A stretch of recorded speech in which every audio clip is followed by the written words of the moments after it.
जय श्री गणेश दोस्तों। हमारी आज की कहानी का नाम है स्वार्थी। कहानी अच्छी लगे तो प्लीज चैनल को सब्सक्राइब कर लीजिएगा। अब शुरू करते हैं कहानी।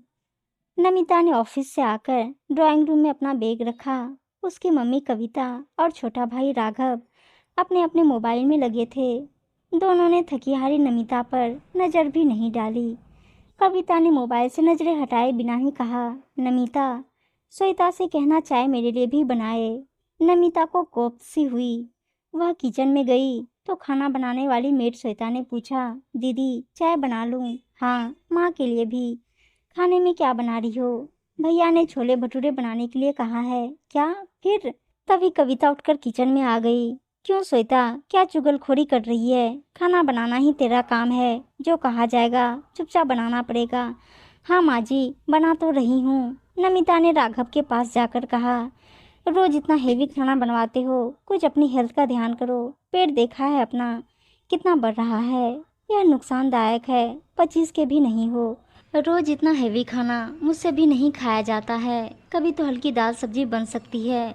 कविता गुर्राई, नमिता सुनाने की जरूरत नहीं है, पता है तेरा घर है, तेरी कमाई से चलता है, तो इसका मतलब यह नहीं है कि हम अपनी मर्जी से खा पी नहीं सकते। माँ, हर बात का गलत मतलब निकालती हो आप। उसके भले के लिए कह रही हूँ, तू अपना भला कर, हम अपना देख लेंगे। कहकर पैर पटकती हुई कविता घर से बाहर सैर करने चली गई। नमिता जानती थी अब वे रोज की तरह 1 घंटा अपनी हम उम्र सहेलियों के साथ गप्पे मारकर आएंगी। आजकल जमघट तो जमता नहीं, पर एक दो तो मिल ही जाती हैं। थोड़ी देर बाद नमिता का 7 साल का बेटा देव खेल कर आ गया। नमिता उसे फ्रेश होने के लिए कहकर उसका दूध नाश्ता अपने बेडरूम में ही ले गई। देव को अपने पास ही बिठाकर वह अपनी कमर सीधी करने लेट गई। देव से स्कूल और उसके दोस्तों की बातें करती रही। थोड़ी देर बाद नमिता ने राघव से जाकर कहा, कल देव का मैथ का टेस्ट है, आज जरा उसकी पढ़ाई देख लो। मैं आज बहुत थक गई हूँ, ऑफिस में बहुत काम था आज। नहीं दीदी, मैं मोबाइल पर फिल्म देख रहा हूँ, मेरा मूड नहीं है। नमिता चुपचाप किचन में गई। श्वेता काम खत्म कर ही चुकी थी। कहने लगी, दीदी मैं यहाँ ज़्यादा दिन काम नहीं कर पाऊंगी। क्यों श्वेता, क्या हुआ? माँ जी बहुत किटकिट करती हैं, भैया बहुत काम बताते हैं, सुबह आपके ऑफिस जाने के बाद की फालतू काम करवाती हैं, भैया के लिए दिन भर के नाश्ते बनवा कर रखती हैं। यहीं बहुत टाइम चला जाता है मेरा, दूसरे घरों के लिए रोज लेट होती हूँ। नहीं श्वेता, तुम्हें काम तो यहाँ करना ही है, बस जो कहें करती रहो। मैं तुम्हारे पैसे बढ़ा दूंगी, यही कर सकती हूँ मैं। श्वेता कुछ नहीं बोली। उसे नमिता से मन ही मन सहानुभूति थी। नमिता आकर फिर लेट गई। देव ने अपना स्कूल बैग खोल लिया था। उसका स्कूल अब पहले की तरह चलने लगा था और ऑनलाइन क्लासें कभी कभार ही होती थी। वह सोच रही थी उसकी अपनी माँ भाई से ज्यादा तो घर में काम करने वाली मेड उसकी स्थिति समझती है। वह श्वेता जैसी ईमानदार मेड को हटाने की स्थिति में नहीं थी। उसे ऑफिस में देर हो जाती है तो वही देव का खाना पीना मन से देखती है। कविता और राघव तो घर में रहने के बावजूद अपनी एक भी जिम्मेदारी नहीं समझते। वह सोच रही थी जीवन में कुछ गलत तो हो ही गया है, अब वह कैसे ठीक करे उसे। 3 साल पहले वह और दिनेश अलग हो गए थे। दिनेश देव से मिलने उसकी अनुपस्थिति में आता रहता था या वीडियो चैट करता रहता था, जो कविता और राघव को सहन नहीं होता था।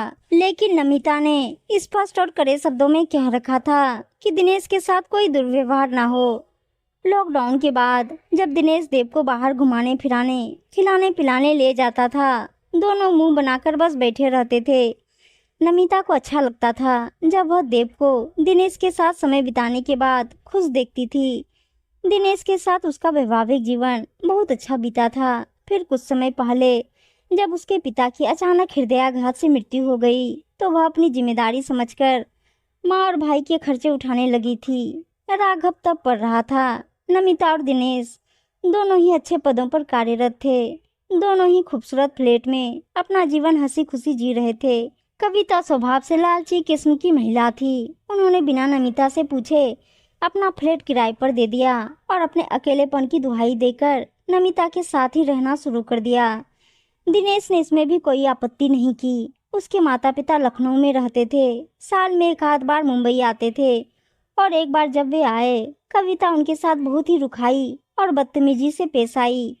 अपनी बेटी की कमाई की चर्चा करती रही। दिनेश के माता पिता चुपचाप जल्दी लौट गए। वे बेटे के घर में कोई लड़ाई झगड़ा नहीं चाहते थे, पर दिनेश का मूड बहुत खराब हुआ। दिनेश और नमिता की आपस में बहुत बहस हुई। यह बात एक दिन में खत्म नहीं हुई, अक्सर ऐसा होने लगा। कविता जब अपने सामान की लिस्ट नमिता को पकड़ाती, दिनेश नमिता से कहता, मुझे कोई आपत्ति नहीं है, पर क्या तुम्हें नहीं लगता तुम्हारी माँ और भाई तुम्हारी शराफत का फायदा उठाने लगे हैं? नमिता ने कहा था, पर मैं क्या करूं, उनका ध्यान रखना फर्ज है ना मेरा। ठीक है, जैसा तुम्हें ठीक लगे, पर जब भी हम दोनों की बहस होती है, तुम्हारी माँ के चेहरे पर एक विजयी मुस्कान दिखती है मुझे। नहीं दिनेश, ऐसा कैसे हो सकता है? दिनेश ने फिर कुछ नहीं कहा था, लेकिन यह सच था कि कविता और राघव ने घर के माहौल में इतनी कड़वाहट भर दी थी कि एक दिन दिनेश घर से यह कहकर चला गया, नमिता, मैं तुम्हें अपनी जिम्मेदारियों से भागने को नहीं कहता, पर ये दोनों अब हमें बेवकूफ़ समझने लगे हैं। जो तुम्हें नहीं दिख रहा है, उनकी मांगें दिन व दिन बढ़ती जा रही है। मैं उनके हाथों बेवकूफ़ नहीं बन सकता। अपना घर किराए पर देकर यहाँ क्यों रहते हैं? वहीं रहे, तुम आर्थिक सहायता करती रहो। तुम्हारे पिता का पैसा भी मिला है तुम्हारी माँ को। वे आर्थिक रूप से इतनी भी बुरी हालत में नहीं है, और राघव चाहे तो अब कुछ कर सकता है। मेरा अपने ही घर में दम घुटता है। मैं किराए के फ्लैट में शिफ्ट कर रहा हूँ। तुम्हें मेरी जब भी जरूरत हो, मैं यहीं हूँ। दिनेश अपना सामान लेकर चला गया। कविता ने चहकते स्वर में कहा था, गया घमंडी आदमी। अब हम सब चैन से रहेंगे। तुम अकेली नहीं हो, तुम्हारी माँ, भाई, बेटा है तुम्हारे साथ। उसे भी उस समय दिनेश पर गुस्सा आया था कि क्या होता अगर वह साथ रहकर एडजस्ट कर लेता। अगर दिनेश के माता पिता, बहन भाई ऐसे साथ में रहते, तो क्या वह तब भी सबके साथ एडजस्ट ना करती? सब सोचकर उसे भी बहुत गुस्सा आ गया था। दोनों फोन पर कभी कभी एक दूसरे का हाल पता कर लेते थे, और देव से मिलने दिनेश आता रहता था। पता नहीं कितनी बातें सोचकर नमिता की आंखों से आंसू अक्सर बहते रहते थे। वह अच्छे पद पर थी, उसके पास पैसे भी थे, उसे किसी चीज की कमी नहीं थी, पर एक उदासी उसके मन पर हर समय छाई रहती थी। कविता और राघव की एक एक हरकत अब वह नोट करने लगी थी। उसे साफ समझ आने लगा था कि माँ की नज़र में वह एक सोने की चिड़िया है, जिसके पैसों पर माँ बेटा बस ऐश कर रहे हैं। कविता खूब ऑनलाइन शॉपिंग करती थी, और राघव भी। उसे कोई काम करने का शौक नहीं था। वह एक नंबर का कामचोर और आलसी लड़का था। नहीं, वह सारा जीवन ऐसे तो नहीं बिता सकती। अपनी लालची माँ और कामचोर भाई के हाथों बेवकूफ बनते हुए कुछ तो करना पड़ेगा, पर क्या करे?